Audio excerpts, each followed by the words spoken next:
understanding of who you truly are in existence in the world, that's where the problem comes. That's where the hole lies. For instance, what's your nationality? Don't know, right? So basic morals and principles, laws, doctrines, guidelines should determine that, right? So when we start talking about the Bible, a lot of people think this is just a book where we just sing songs and read fables. But this book, this history book, gives us our origin of who we are as a people. That's important. Wouldn't you say so? But also, I would say that book is an expedient means. What does that mean? That means that God, right, knowledge, is infinitely more, right, than you can even imagine. I don't disagree with that. And so in order for you to understand right, what is necessary, right, the fable or the story is used to open you to the truth. Give Leviticus 11. Let's find out.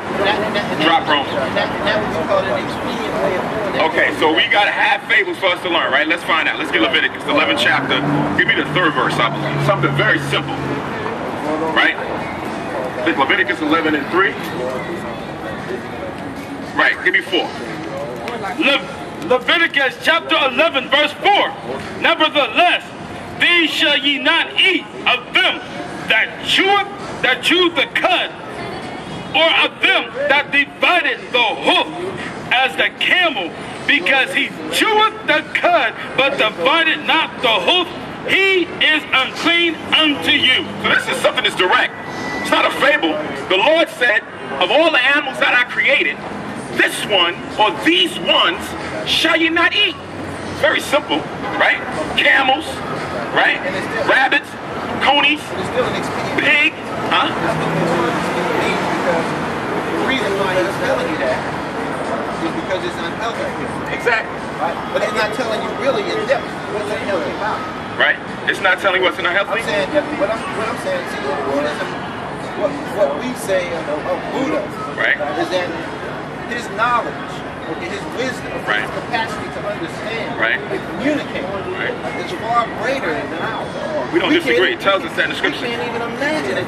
Right. And that is profound. Right. To the extent that most people don't even begin to grasp how profound it is. So if he were to speak something, say something to you, okay, directly, okay, you might feel it, okay, you might even hear some specific instructions and some specific information, okay, but you still don't have the whole thing. Right. You have what he has given you to get you to receive it. Right. Read that. Yeah, I got something to say.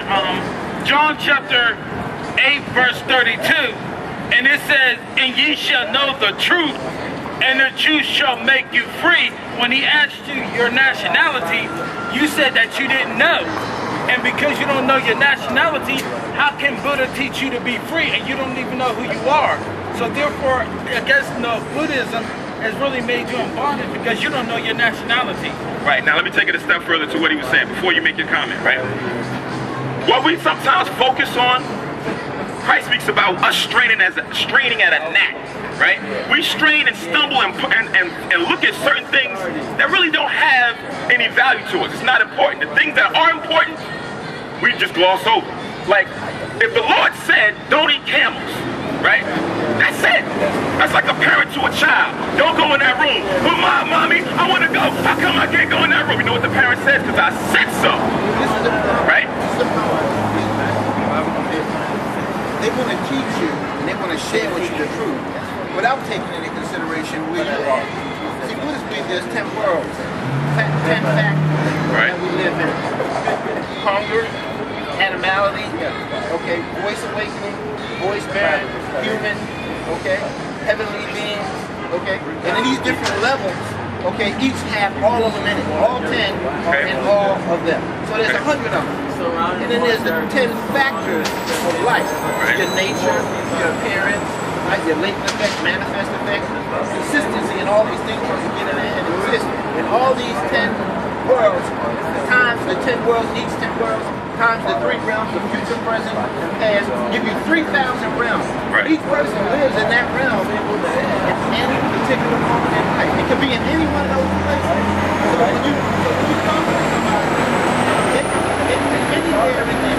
Right. And any particular time, then to get people people to talk so they can understand each other, so that they can hear each other, so that they can have respect, so that they can have a dialogue that allows them to teach each other. It requires, okay, to some extent, that that person himself understands where he is in all that. All right. So how do you speak to me about my world if you're living in your world with no understanding of my world?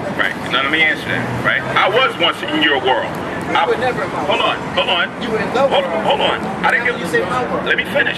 You didn't understand. You didn't give me the opportunity. You said before when you stepped up, we have to listen to each other to understand each other, right? So give me that respect. I gave you your respect for about 2 minutes. Now, the reason why I said that was because when I asked you your nationality, you didn't know that, right? So now there's levels. There's some information that you're ignorant of. Ignorant meaning you don't have the knowledge of, right? Now it's not defamatory. It just means you lack information. Because I didn't answer that question because I know you would say my nationality is. I know my origin. I know my bloodline. I know where all my family came from. Okay, hold on. I choose not to have a nationality in that respect. Okay, so then you have to define. No. Okay, you have to define what you're speaking about, and then understand how I'm defining that same thing. Okay, fine. So you know what you're doing now then? You're limiting the dialogue, right? If I asked you that question and you said I don't know, but hold on, hear me out. If I asked you the question and you said you don't know, but you already had a hidden agenda, and I'm taking your answer, hold on, hear me out. I don't have a hidden agenda. Okay, hold on. You said just now, I know my nationality. I know my origin. No. I said I know how you would have answered that question. No, and then you said, I know my nationality. I know my family. Exactly. I know where they come from. And you know your origins, right? You call that nationality. Right, exactly. So now, hold on, if you know, hold on, I'm gonna get to that. So if you do know that, right? Based on your answers, you're telling me you have some sense of understanding. But when I asked you, you said no. You didn't say, well, I do to this extent, or I do on this level. You just said no and left it at that. So I have to take you on your word that you have no knowledge, you're limited, and having no understanding of that.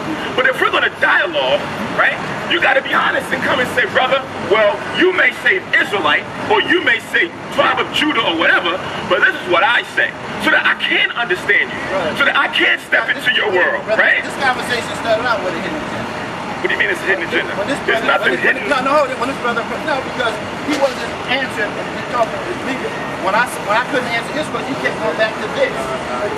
All right, that's how the conversation started. Hold on. That's how I got to talking to this brother, and then you. Right. Okay, say it one more time. I guess maybe you're talking about the other brother over there. This brother. Right. But he wasn't not forthcoming. See, I'm not all right, let's go. I'm not even on that page. Give me 1 Corinthians 2:15. So now, I'm not even on that page, but what I'm saying is, just like he did, when I told him that I was a Buddhist, and he said, Hinduism and Buddhism, all right? Immediately disrespectful. You push it off as being nothing, but that, just like other people, well, that's an ism. That's nothing. You don't know nothing, brother. You need to learn who you are first. Before you can have that conversation. But you don't know where I've been. I'm 62 years old. I've been a lot of places in my life. I'm not just starting this journey. Right? And I respect you and what you're doing. This is not the first time I had this conversation. Okay, I listen, and I'm still trying to learn. And I don't have no ultimate after this conversation, because I don't know. I'm still learning. This whole process is learning. I never stop learning. How you feel about judging? Like people judging? Because what he did pretty much was judging Buddhism. I think that people make judgments are different. Okay. Would you consider yourself to be spiritual? I consider myself to be spiritual, yes. Okay. So now, let's see what the Bible says about that. Read that. 1 Corinthians chapter 2, verse 15. But he that is spiritual judges all things. Read that again. But he that is spiritual judgeth all things. So if you're spiritual, from the time that you wake up, you're judging right from the door. Judging means making decisions based on what information that you have in front of you, right? If you wake up in the morning, it's 7:45 and you don't want to get up until 8:30, you make a decision or a judgment to say, you know what, I'm going to go back to sleep and wake up in another half hour.